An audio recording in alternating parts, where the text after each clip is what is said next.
Audrey Downes. On February 15th, 2014, Baltimore Ravens running back Ray Rice beat his fiancée unconscious and dragged her out of an elevator in New Jersey. At first, he was only suspended for 2 games. This fact is according to Chelsea Monroe, who has a degree in journalism and mass communications, in her thesis, NFL Crisis Communications and Organizational Apologia Regarding Domestic Violence, published in May of 2015. We've all seen someone do something wrong, whether it's like such small as like breaking a classroom rule, and them not getting in trouble for it. The National Football League should increase their punishment to players found guilty of domestic abuse.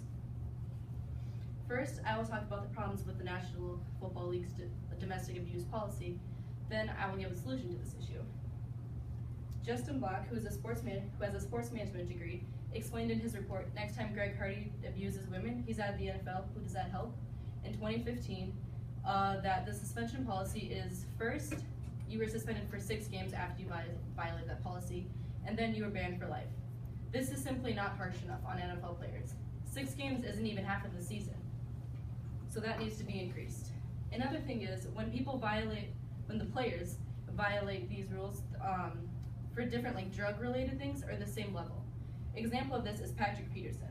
Ryan Wilson, who is an 8-year NFL reporter, reported for CBS News on May 16, 2019, that Patrick Peterson was suspended for 6 games for violating the National Football League's performance-enhancing drug policy. The performance-enhancing drugs aren't things like marijuana or cocaine, things that like you do like to get high and stuff like that. They're simply meant to make your game better, which obviously he should have been punished for. Usually these punishments are only for 4 games, but for whatever reason, Patrick Peterson was for 6. And for 6 games for trying to make your game better, which obviously he didn't do it the right way, I'm not saying that he did, but for beating your child or beating your wife, you get punished the same as you do for using performance-enhancing drugs. That should not be acceptable. Another example of this is from 49ers defensive end Ray McDonald. Jennifer Harker, who has a doctorate in philosophy, explained in Sorry Not Sorry, Image Reparation in NFL, published in 2015, that he was suspended after there was physical evidence of bruises all over his pregnant fiancée. He was suspended for 6 games, but he was eventually cut from his team. The NFL cannot specifically say, you need to cut this player, but his team did. He beat his pregnant fiancée. He was not just harming 1 life, he was harming 2. Patrick Peterson was only really putting himself in danger using these drugs. He wasn't harming anybody else, but he was suspended for 6 games. Ray McDonald was harming 2 lives, but he was only suspended for 6 games. Something about that doesn't seem right to me.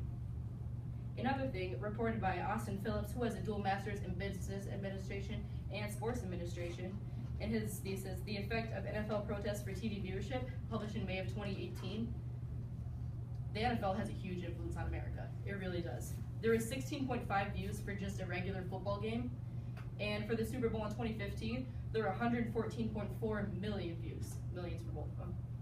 So after the Ray Rice, another thing with the views is Ray Rice was only, his suspension from 2 games was only increased after views on his video of beating his fiancée. So they saw him pull his fiancée out of an elevator unconscious, and they only suspended him for 2 games. But then there is a video, and the influence that had made them suspend them for a longer time. Why that had to happen for that at first, why did they just suspend him for 6 games? I don't understand that. Now that I have any time for this problem, I will give a solution to it. Jennifer Harker also explained what happened to Adrian Peterson. He was a running back for the Minnesota Vikings, and now he's a running back for Washington.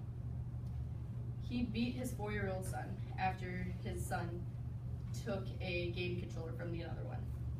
He was suspended for a whole year without pay, which obviously that was the right suspension. That should be the suspension for all of these players.